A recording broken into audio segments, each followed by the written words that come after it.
Good morning. My role is to muse and amaze before Bill comes here. But in all seriousness, Bill is going to take probably about 3 or 4 minutes, and he is now with some students. And I think rightfully so, as Grand Valley State University's focus is on our students and, of course, with other guests here in the audience. So he said he wanted to go over and say hello to them. We have his remarks shipped over to the anteroom for our students, but to start with him there, I think is the right way to start this morning.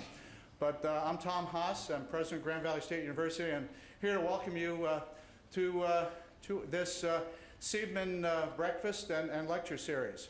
I am absolutely thrilled to note the quality of our programming through my now 2+ years here at Grand Valley State University.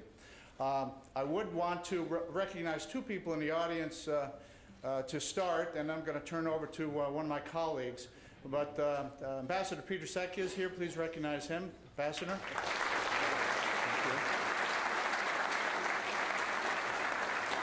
Thank you. He's here with his bride, Joan, and I appreciate both of you coming here and the support that you give to Grand Valley State University. And one of my heroes through these last 2.5 years, Ralph Hallenstein. Thank you for being here, sir.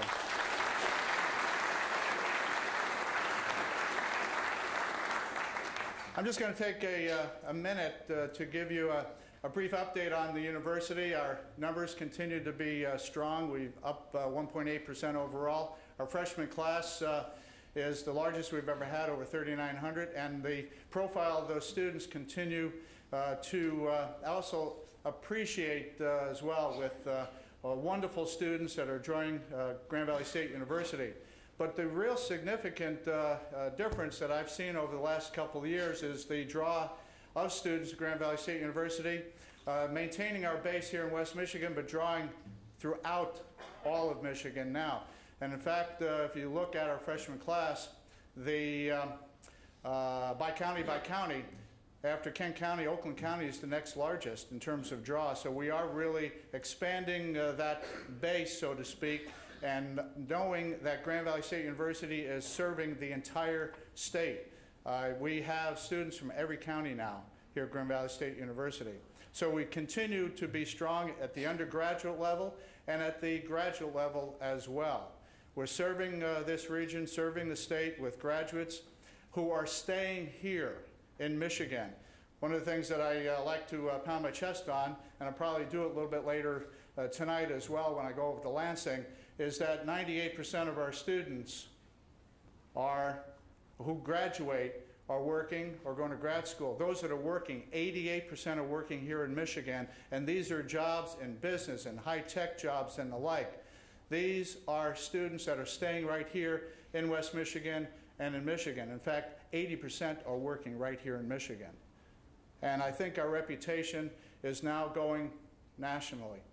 We are recognized as one of the best institutions in the U.S. News and World Report listing of best colleges and universities in the Midwest.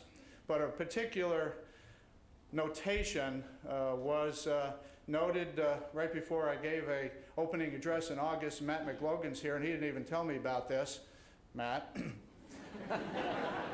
But I'm reading the Detroit paper, and in there it says we were tied for first as in a new category called up-and-coming institutions.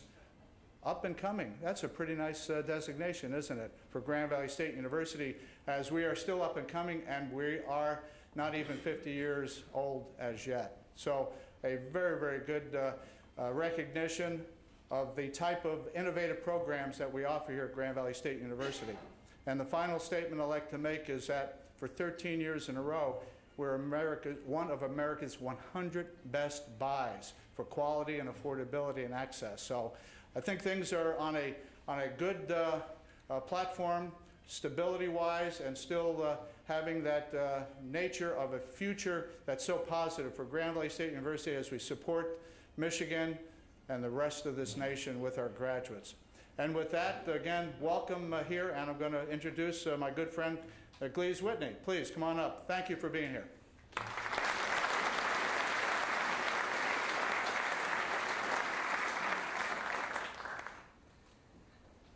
Thank you, President Haas, and thank you all for coming to this event.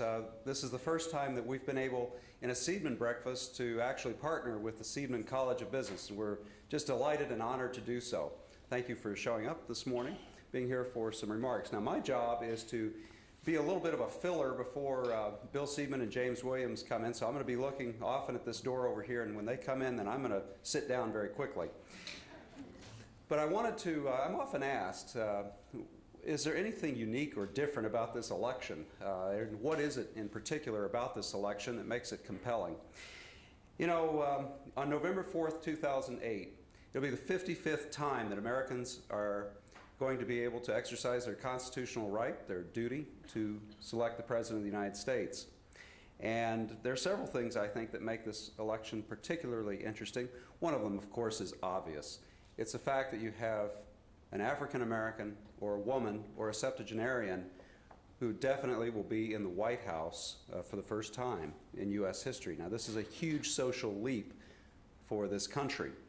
A second factor that makes this election somewhat different and interesting is that young people are tuned in more than ever before. The secretaries of state, if you go out to the secretaries of state across the United States, they're saying that there are more young people who are registering to vote than ever before. All indications are, from pollsters, that about 75% of those young people will be voting for one candidate. I think you know who that is, Barack Obama. A third factor that's kind of interesting is that this is the first election since 1952 that is entirely open. You don't have an incumbent, you don't have a vice president running. And it's the first election since 1976 when either a Bush or a Dole is not running. Think about that. A fourth thing that makes this election interesting, this is the first time since that we're going to have two senators who are the finalists. And it's only the third time that we will have a senator in the White House. Warren Harding and John F. Kennedy went straight from the Senate to the White House. Well, I think I can stop chattering now because I see two distinguished gentlemen who've just come into the room, Bill Seidman and James Williams, and I'm going to be turning over the podium now to Dean Williams. Thank you very much.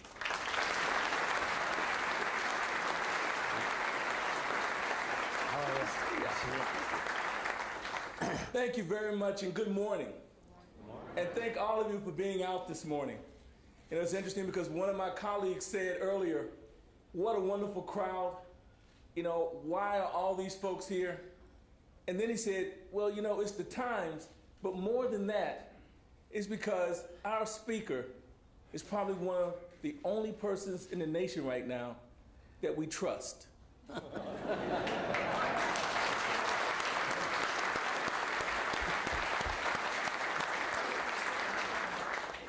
So I'd like to invite to the podium the chief commentator for Cnbc, noted author, President Ford's FDIC chairman, statesman, and native son, Bill Seidman. Thank you very much. Good morning, everybody. Obviously, I'm very pleased to be here. I see a lot of good friends out there. You all look younger than you did the last time I saw you. I congratulate you. And as some of you know, I always say that I would have retired in accordance with the rules and not been seen again. I had in mind, you know, a 65-foot yawl with a rather attractive 18-year-old crew aboard. And unfortunately, when I got there, I found out I had the numbers reversed. And it was an 18-foot dinghy with a 65-year-old crew. So that's why I'm back here working. You know, my assignment today was to compare the two presidential candidates and their economic programs. And I made a little test, and I went around and asked a lot of people, what do you think of either McCain or Obama's economic program? And mostly the answer was, what is it? Neither candidate, I think, has defined an economic program in a way that's very memorable. But more important, neither candidate has come up with an economic program to deal with what has happened in the last month. We have gone clearly into the worst financial panic that we have had since the Great Depression. Some ways it's worse because it's much more complicated. And our financial system and most of the rest of the world now has a non-functioning, frozen financial infrastructure. None of you have ever lived through anything like that, I don't believe. I can vaguely remember it when I was growing up in the Great Depression. And for the first time, that kind of a financial disturbance has begun to hit the real economy, and in my view, is going to hit it very hard. And the longer we are in this state, the worse it's going to be. So we're facing some challenging times. I wish that the presidential candidates had more experience in the real world of the private sector. Unfortunately, we have two candidates who are highly qualified, but neither of them have ever been in business, nor do they have any experience that can help guide them in terms of our problems with the private sector. So would put out first, when you're deciding which candidate you want to vote for, you better look hard at who's advising them. Because one of them is a fighter pilot and the other is a community organizer. Both very reputable careers, but not particularly useful in preparing them for the kind of situation that they're going to come into, which is clearly going to be the challenge of the century. And I'd like to start by naming a few of the things that took place that I think caused us to be where we are today. Because if we're going to try to fix it, we ought to have some understanding of how we got here. And this is my theory. You certainly can disagree with it. And it may not be right, but at least it's one person's observation on some of the things that got us where we are today. And in terms of specific actions that ended up with this perfect storm that has put the financial system in the place it is today. As you remember, we had a great prosperity headed by a housing boom.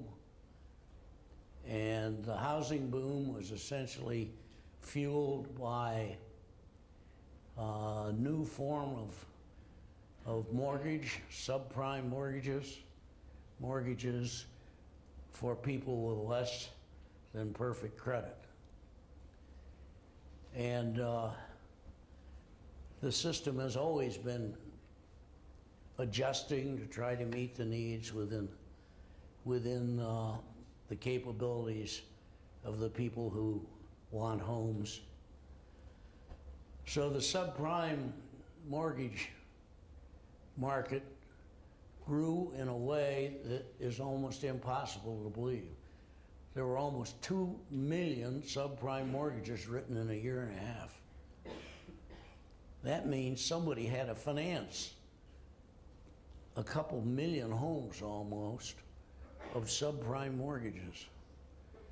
So why did anybody put their money in this? Why would anybody knowing that these people, subprime means that they are not prime. Well, the genesis of that goes back to something called securitization and something called tranched credit-rated securitization. Now, that was invented by one of the people who were operating in the RTC, and namely, it was invented by me and our group. So you can start with saying that the vehicle that was used to market the subprime mortgages was this kind of securitization. And what is tranched credit-rated securitization? Well, I hope you all know, but I would guess that there are a few that may not know. So what it simply means is you take a bunch of mortgages, you put them into a trust, and then you divide the trust up into sections, and you say the first section, all the mortgages will support payment of interest on the first section. And then after they're paid, you go to the second, then the third, and then there's a residual piece.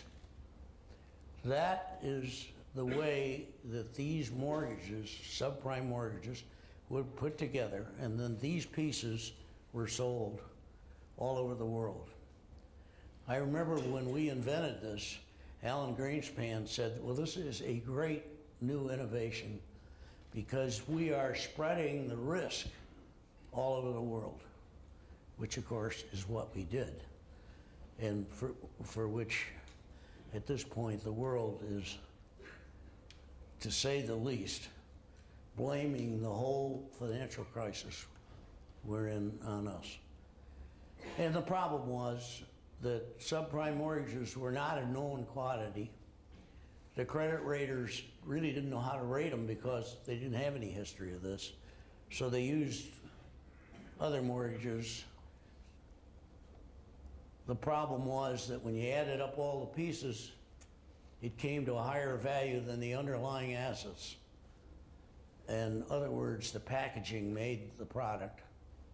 And of course, when reality sets in and the mortgages start being foreclosed because these people's credit was not good enough to handle the houses that were being sold to them, we had the start of the problem we had now. So one, the credit rating agencies, and I guess you can blame me or blame those of us who did the RTC, but there was a vital difference. We retained that last piece. So we had an interest in seeing that this all worked because after all, we were the last one on the ladder.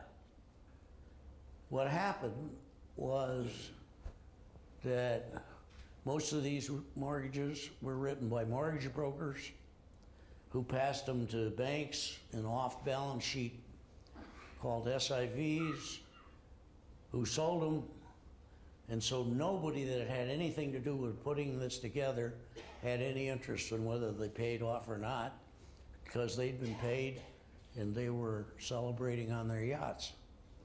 So we had billions of dollars of credit out there where the people whose money it was, the church in Spitsbergen or wherever it was in Dusseldorf or all over the world, these people were putting their money in, and they had no idea what the real thing was they relied on. So the credit agency, these credit granting agencies, which is a semi-government monopoly, clearly are one of the places where the system fell down. Now, the biggest purveyors of all this were the investment banks. By investment banks, there are not many left now, but it was the big six, you know, Merrill Lynch and Goldman Sachs and Bear Stearns and so forth. And a dramatic thing happened to them in 2004. And there's a great lesson, I think, to learn. In 2004, they're regulated by the SEC. They came into the SEC and said, you have regulations about how much capital we can have, how much leverage. And the top amount was 15, and they were supposed to have 12. In other words, they could not have more than $12 of loan for $1 of capital that they had in the business. And they said, this is an antiquated system. We don't think it really is the appropriate system. We have developed a system based on studying history and based on our history determining how much capital we have, and we'll determine it ourselves. And then you as a regulator, the SEC, can look and see what we're doing. Bottom line, from 2004 till today, when, as you know, a few of them are busted and the rest are converting to banks, the big ones, they went from 12 times leverage to 30 to 35 times leverage. In other words, the more they borrowed, the more they made, and they were essentially packaging mortgages and other investment vehicles. And Bear Stearns was borrowing $12 billion every night on overnight repos, so they could get more money, leverage up, and make more money. And I think the lesson of that was very clear.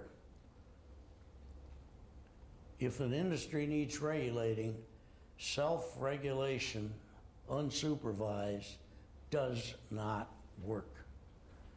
And as a result, we have tremendous losses in our system, not all of which are out, because the investment banking business, which is the go part of finance, was out of control. About the same time that happened, over at Fannie Mae, they had a new president. His name was Mud. You know, it's sort of Shakespearean. I mean, anyway, his name was Mud. He was not really a financial guy. He was in the do-good side. You know, we're going to put every American in a home. And when these subprime mortgages came along, his financial people said to him,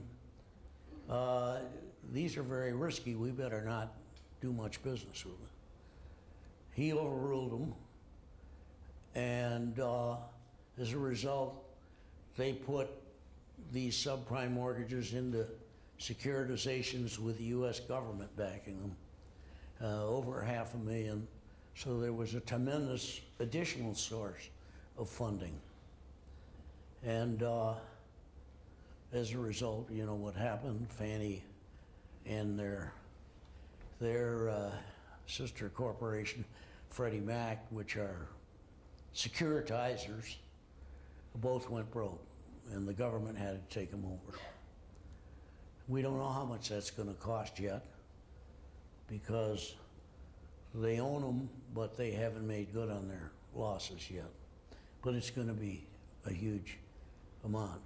So over here we had the investment banks going off capital standards, and over here the other big packager, we had Fannie Mae adopting new credit rules to allow them to do what their financial people didn't think was appropriate.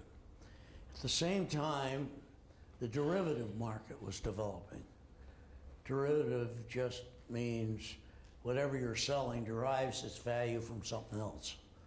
I mean, if I say to you, I want to sell you 10 shares of General Motors stock at this price, and I want a contract to do that, and you agree, then I pay you some money, and you agree you'll buy it at that price, then whether or not it's a good deal derives from whatever the value of General Motors stock is. So derivatives. But as you all know, finance has made them infinitely more complicated than that. But the fundamental ones that really grew were credit swaps or derivatives where someone was contracting with AIG or whatever it was to cover a debt that they were owed, and they wanted to make sure it was paid, so they bought an insurance policy from AIG that said, if something goes wrong with this, you'll pay me. And the problem was that there was no regulatory agency for these.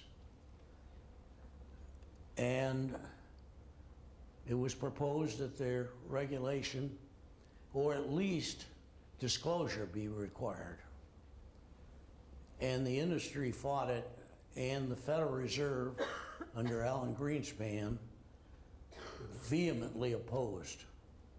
And they made the argument, which you hear all the time, and I can remember Alan saying, look, these are sophisticated contracts between knowledgeable buyers and knowledgeable sellers. No regulator can do as well as they'll do. So what do you need a regulator for? The market will regulate these. And he won the day. So among the list of our friends, along with me and others, Alan was clearly, I'd say, the key person responsible for the fact that we didn't even know how many of those contracts there were, and they were up in the trillions. So when AIG got in trouble, it turned out that they had one division with 400 people in it. They had 80,000 employees. They had 400 people in one division. They wrote all these contracts. They didn't report any of them. So they were, you'd say, gambling by writing these contracts. And when things started to go bad and they had to pay on these contracts, the whole monster, the largest insurance company in the world, went under. Well, those are just a few of the things that were happening that came together, and the reason, in my view, that we have the kind of problem that we have today. Now, if you look at what we're doing about it, and you notice I'm not mentioning the candidates, because neither of them has presented any program that I'm aware of to deal with today's problem, the one that has developed over the last 6 weeks.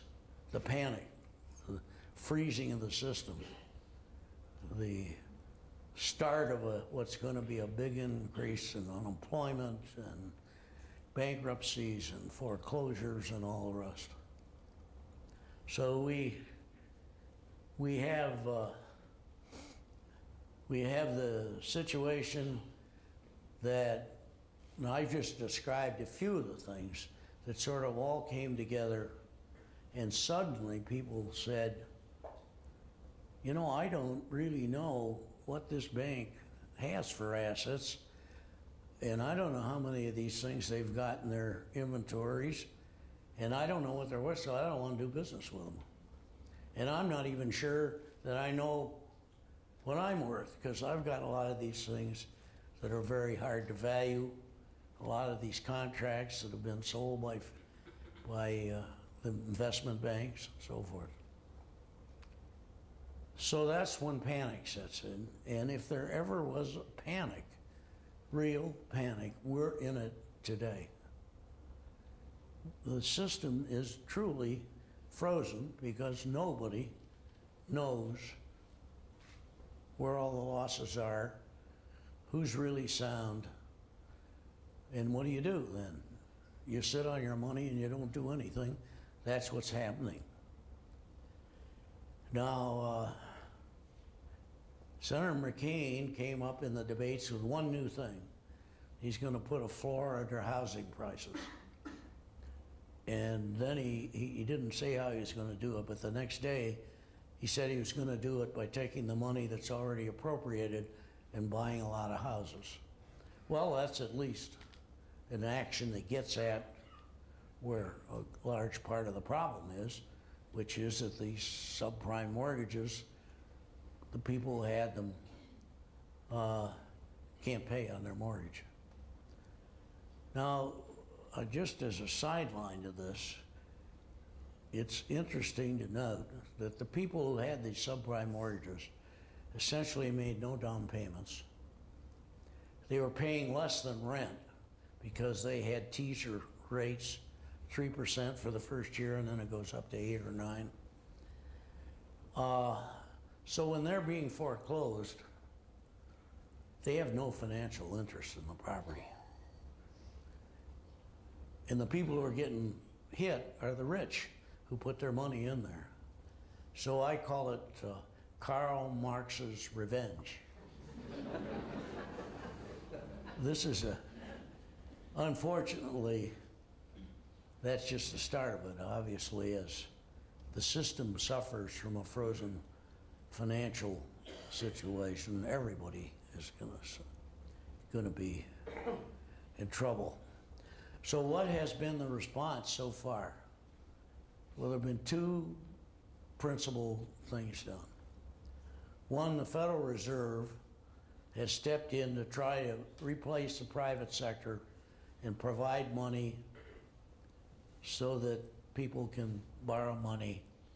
They've done it by lending money to institutions on security that is doubtful. They used to have government bonds or equivalent. And now they're lending money just like a bank. They're lending money for commercial paper.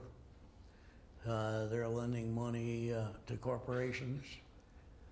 And unfortunately, when they do this, they're trying to liquefy the system. They're trying to keep the system going, and since the private sector is not doing it, they're stepping in place. But they're in a kind of a catch-22, because every time they step in and say, okay, we'll do commercial paper, two things happen. One, the people who were doing commercial paper said, good, I don't have to do it now because the Fed's doing it. And second, everybody else says, my God, if they're doing that, things must be awful. So every time the Fed announces one of these things, the markets go further down. Now the other thing is what the TARP, which is the new $700 billion facility which the administration recommended and has just been put into law. And the TARP started out as kind of a RTC, only with much worse problems than the RTC had. And what the TARP was supposed to do was go out and buy all these bad subprime loans out of the system, repackage them, renegotiate the mortgages, and then resell them back into the private sector. So if it works the way it's supposed to, eventually the federal government will own $700 billion worth of real estate, mainly home mortgages, which they will be trying to put in shape so they can resell them. And so I had a piece in the Wall Street Journal last week, and I said, well, they should be aware that our experience at the RTC was the longer the government held property, the more it went down in value, because the government is not a good landlord. It tends not to be in there trying to figure out ways to sell things and having teas to bring people in and keeping the place painted. And I think Secretary Paulson, who started out by saying he was going to have maybe 300 people handle the $700 billion of assets, has now begun to realize that this is a massive management job, because he's going to be the biggest landlord in history. And as I've often said, he may think he's just shuffling paper, but wait till he gets his first call because the plumbing's not working and they want him down there to fix it. They're going to be a landlord. So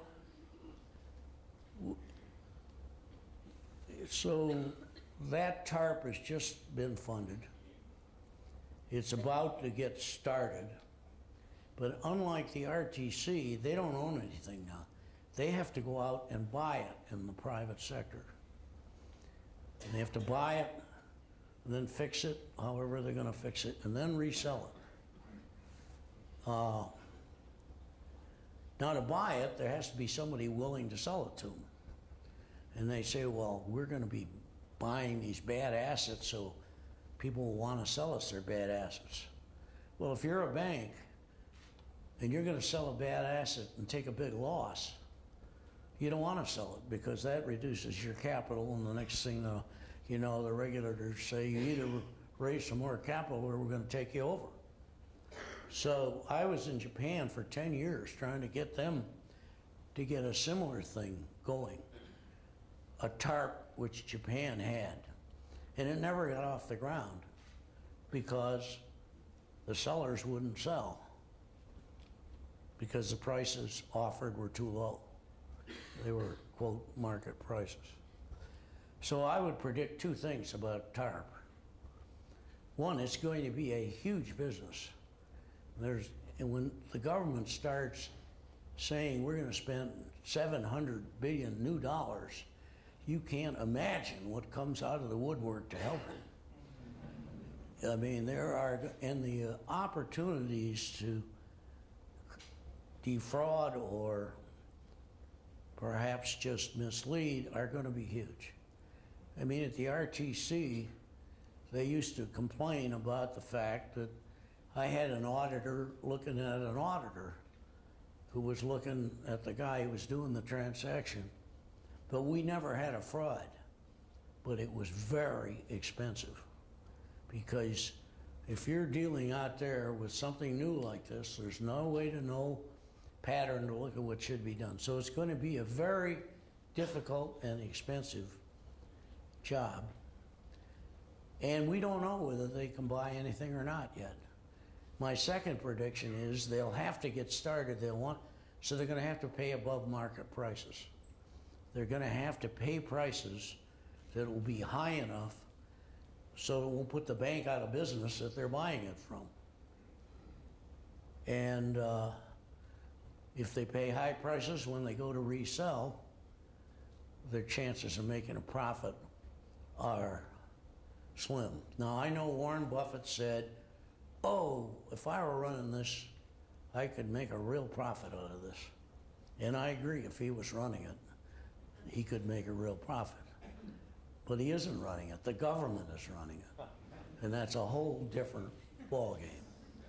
So our major initiatives at this point are the Fed and its efforts and the TARP, now both candidates have said they're for the TARP, both with some, but no one really knows who's going to run this thing because Paulson will be out in a couple months.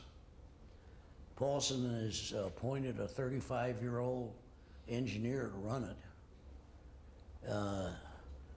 You know, if he can run it with 400 people, he shouldn't be doing that. He should be running the world. I mean, that isn't possible. So when we look at this now and we say, okay, I mean, we're in real trouble. I don't have any compunction about saying we're in real trouble.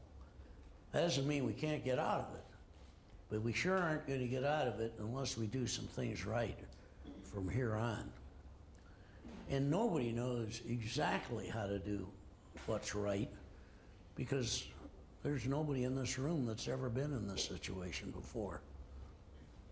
And even someone who's older than I am who's here can just barely remember what happened last time. So as far as the presidential candidates go, I don't know which one is the best to run this. Who are they going to have run it? How are they going to run it? And so forth.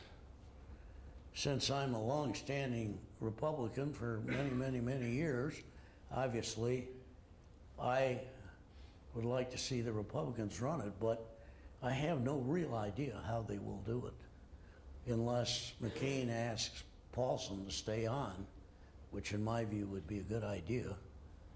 But unfortunately, if you look at the polls, he's not going to be in a good position to ask him to stay on.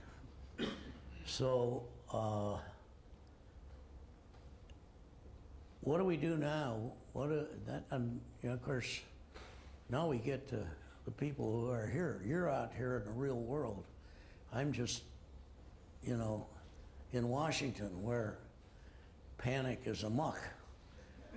And the real question is, how is the real world out here going to react to this? What are they going to do? How are we going to get out of it? And I would just say a couple things. Panic is a human emotion, and no matter how scared you are, you can't be panicked forever. You get tired of getting up every morning and being in a panic. And pretty soon you get up and say, I got to do something. We're not there yet. But given a little more time and some of the things that are being done, I think we'll see the private sector start to move to do something on its own. And by that I mean the financial sector. And in the meantime, there are going to be a lot of banks fail. There are going to be businesses fail. It's going to be a very tough period on the economy. But panic will get over. You don't stay in panic forever. And the real way you get out of it is leadership. People who will get up and say, I'm not panicked, and I say that this is what we're going to do, whether it's the local bank or the governor or whatever. And I don't know that's a terribly cheering prospect, but it does say we're going to get out of this. That what's the kind of thing we're in right now can't last for years or even months probably. So that's one good thing. The second good thing is that, as McCain said, for which he is roundly criticized, the fundamentals of an economy in the United States are good. What do I mean by that? I mean the educational system, the market system, the entrepreneurial opportunities, all the things that have made us the most productive nation in the world for the last 10 years. In case you think we were always that way, I wrote a book in 1982 called Productivity, the American Advantage. At that time, I think we were 29th in the world on productivity. And I had a big-time publisher, and I thought that this would be an important message. And the publisher told me it was the worst-selling book he'd ever put out. And the reason was that people didn't believe that America had any advantages or that we were going to be a productive leader in the world. But the fact of the matter is that we had the fundamentals for leading in productivity. That is more product per worker than anyone else in the world, because we were on the front of the new world of technology, of information, of healthcare, and all those things that we now look at as our economy. And those things are all still there. There's no doubt that we have the best higher education system in the world. We have the best marketplace, although we're losing some of it. And our great challenge is to get out of this panic before it damages so badly these fundamentals in which we have world leadership. And I would just say that Michigan, in many ways, got into this early. You went into the revolving door first. You should come out first.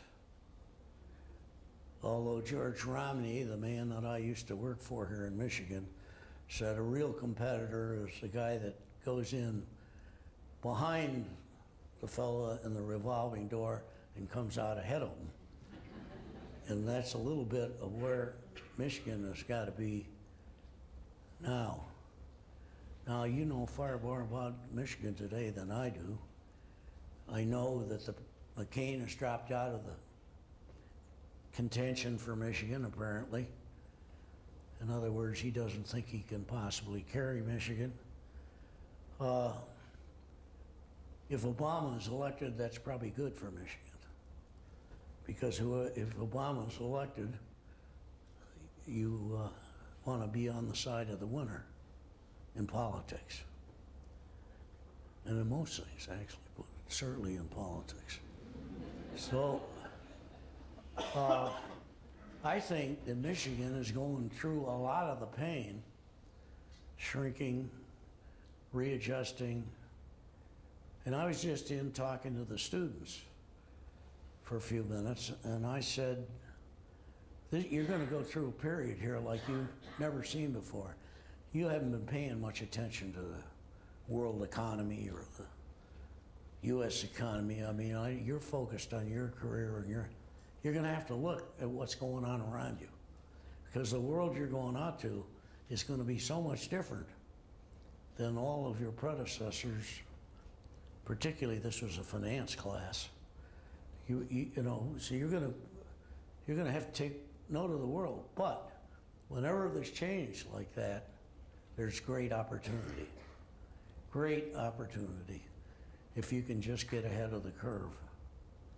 And I must say that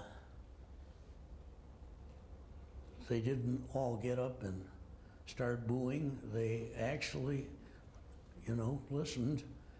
And I hope that some of them will really take it to heart. But it now applies to everybody.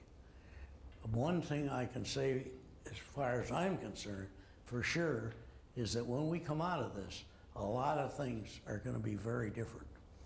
I heard an automobile dealer complaining the other day on our Cnbc, and he said, you know, I used to get this credit for everything, this, and now I can't get it anymore. That's good. It's because he was getting all this lousy credit that we have the kind of problems we've had. We were living in a bubble. And so it's going to be changed. Now, I would conclude just by saying that, as you all, or most of you know, Grand Valley is very near and dear to my heart, and something that I spent thousands of hours on.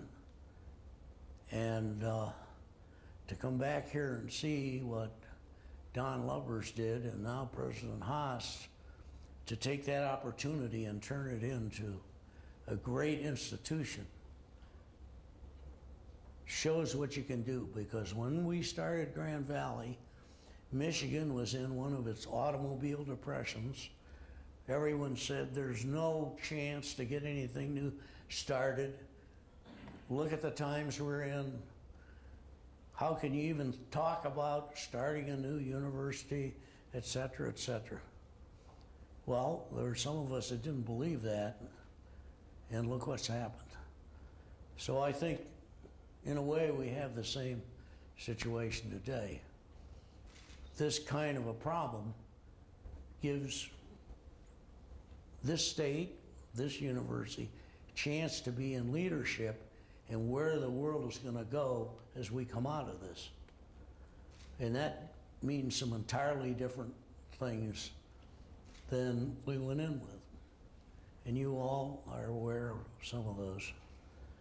But if we could get Grand Valley started in the middle of one of Michigan's worst recessions,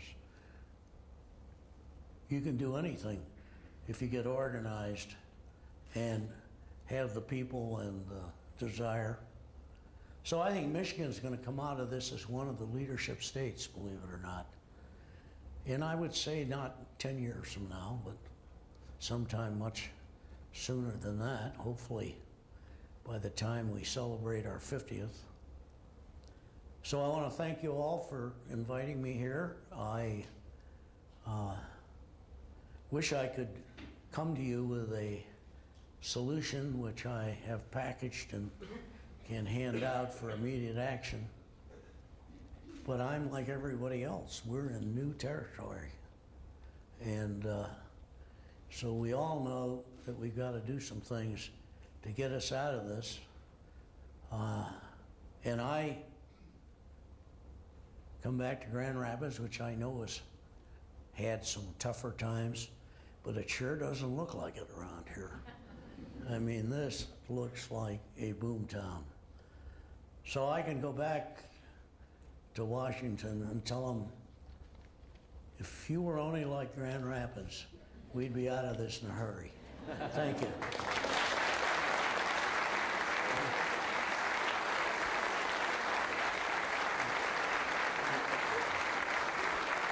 I'm going to open up for a few questions. If you could try to repeat the question. All right. Go ahead. Yeah, go ahead. We have time for just a few questions. As you can imagine, there's a great deal of demand for Bill's time. And he's gracious, but we can't in good conscience keep him too long. So just a few questions, please. Yes, sir. Yes. Yeah, please stand. I'm Casey, amazing guy. Bill, Talk loud. You're talking to an old man. Talk loud, please. all right. You said we can't stay in this this mess forever. In the last Great Depression, it said that World War II brought us out.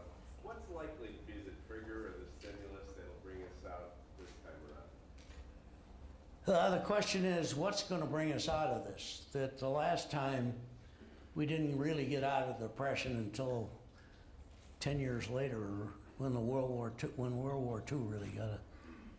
Well, what is going to bring us out of it is that we learned a lot from that. You know, we have unemployment insurance, and we have deposit insurance, and we've got all kinds of things to help us from going down as far as they went down. But what's going to bring us out of it is people who can restore confidence in the system. There is no credit, and credit, I think, comes from credo, which means trust. There is no credit because there is no trust. And because people don't know, they're not going to do anything. So what we have to do is build disclosure, build a new system in which the private sector can work. And I just say, I started a book 3 years ago, and the title was, "The Free Market Needs an H of a Lot of Government Supervision." And my deregulator friends were appalled. And I took it to some of the economists, and they said, we thought you were one of us, and now look what you're doing. But I wish I'd finished the book, because it would have been very timely for what we have now. And we have to go back and retool government so what it does helps the private sector. And the number one thing that government can do in that regard is ensure that people have good information on what's going on in the private sector, so that they have the possibility of getting some credo. And until they have that, it's going to be very difficult. So that's one of the things I think we will focus on. The other thing, I was talking with Lumbers last night, and we thought we might cook up a system to put Prozac and Viagra in the drinking water.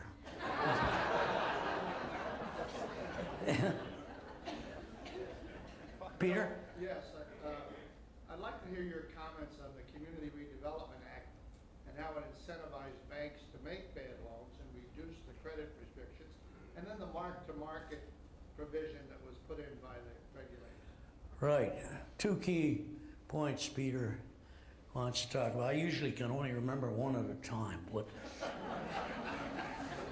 the Community Redevelopment Act was passed, I don't know, 25 years ago with Senator Proxmire et al.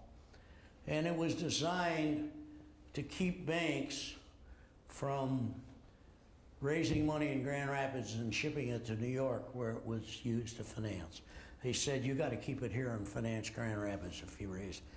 That became, through the normal political transition, a do-good act requiring the banks to do good for the community. And one of the things, ways that you could do good was increase home ownership.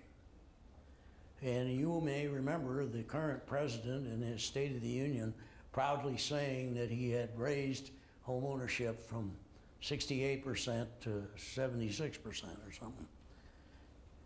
And a lot of that was done because the regulators told the banks that we will give you a better rating if you will see that these kind of people get financing for their homes. So part of the reason that this subprime took off was simply an old act that said, you got to help finance. But remember this, that the financing of this subprime was essentially done outside of the banking system. It was done through these SIVs, these off-balance sheet, nobody. Citibank had an SIV, which packages these securitizations. They had $85 billion in it, and you couldn't find it anywhere in their statements or anything because they didn't own it, they just ran it. It was a fraud, if you want to know. And who did that? Well, the chairman of the executive committee there was the former Secretary of the Treasury. And so, you know, there were a lot of parts, but the community redevelopment was part of it. Now, the second thing is, I think you're referring to the mark-to-market rules in accounting. You know, accountants have always hated themselves because they only look back. They do history, and they're not relevant. I know I never felt relevant because I wanted to look forward. I didn't want to look back. And so they have gone more to more saying, if you know what something is worth, you got to change that on the balance sheet. You can no longer leave General Motors on the balance sheet at 100 because that's where you bought it when it's now 15. You got to mark it down to 15. Well, they finally said you got to mark down every security you've got to market. And they were aware that in many cases there isn't any market for these new securitizations with, you know, which they chopped up in pieces and so. So they said, well, then you got to find them. We construct a market. If there's been a fire sale, you got to use that. Well, the accountants being the, you know, we had CYA, and believe me, that was important. So the accountants, if they've got to go in and value these things, and there isn't any real way, they sure aren't going to value them very high. So there's a huge write-downs being taken to market where there isn't any market. So this new law has a provision in it which allows the SEC to change that rule. They've already changed it, softened it to some extent about a week ago. And they'll be doing more. And that will, to some extent, help the banks because they won't have to take such book losses. And a lot of people have said that's the basis of all the problem. If I were you, I wouldn't believe that, you know. The basis of the problem is The banks didn't do the subprime, they bought it. And the community banks went in at the other end. They financed the developers. So while the banks themselves weren't the key issue in subprime, you know, as bankers will, they got into it sled length, both on the customer side and on the financing side. And so that'll help, and they'll fix the accounting a little bit. But a lot of people have suggested, let's go back to historical, let's forget, or let's give them certificates and count it as capital. As soon as something like this happens, the accountants are a great place to fix it by cooking the books. And you remember the S&L scandal? Well, the S&Ls were, most of them broke, but they didn't want to show that they were broke. So how did they change the accounting? They said, well, the way you'll determine your capital is you'll average it over 5 years. So if 3 years ago you had capital, when you average it, you got capital today, even though there isn't any capital there. Well, you know, that's useful so the regulators can fool themselves, but it doesn't fool the marketplace, and it really doesn't do any good. So I don't think they're going to repeal it. That's what boy, that was a long answer. You know, I'm sorry. That's terrible. I mean, I'm on TV, and I never can give an answer that's more than 60 seconds. Sir? The auction rate bond market dried up in February and March of this year. Liquidity and illiquidity was known at that time. Nothing was done about it. Was that relevant to this situation? Yeah, that's another one, the auction rate marketplace,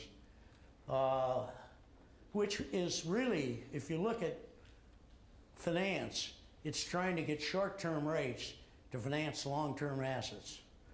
And the auction rate market was a way to get short-term rates on long-term bonds by having an auction every couple of weeks.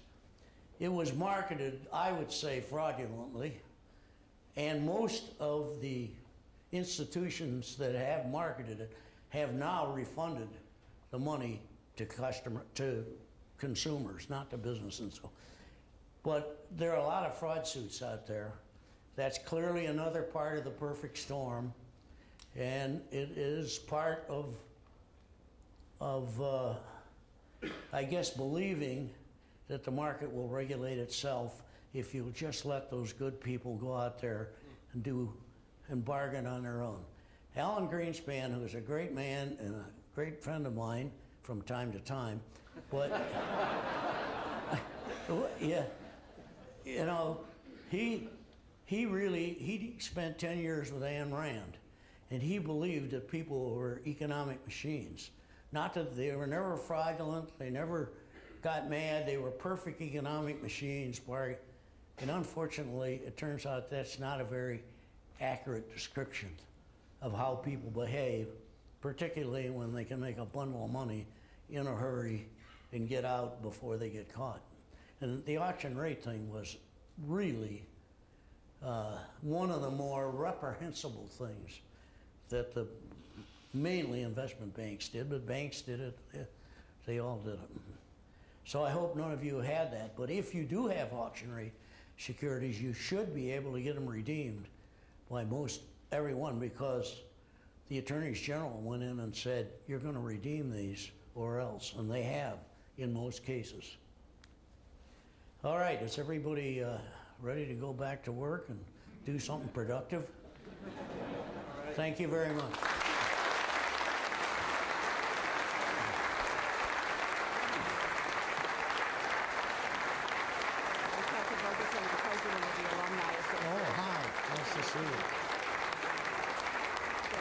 For Presidential Studies. I'd like to give those to you, and thank you very much. Thank you very much. Who says there's a recession? Look at that. I'd also like to invite you to mark your calendars. We have 2 more breakfast series coming up before the end of the year. First, on October 21st, we have Kevin Holloway, president of the Animal Agriculture of Monsanto Company. He will be here to discuss Monsanto and the business of feeding the world. And then the next one after that is on November 11th. Peter Secchia is sponsoring our breakfast series, which features Blake Kruger. He is the president and CEO of Wolverine Worldwide. Both of those events will be right here in the Loosemore Auditorium at 7:30 a.m. Thank you, everybody, for coming today, and I look forward to seeing you at our future events. Enjoy the rest of your day.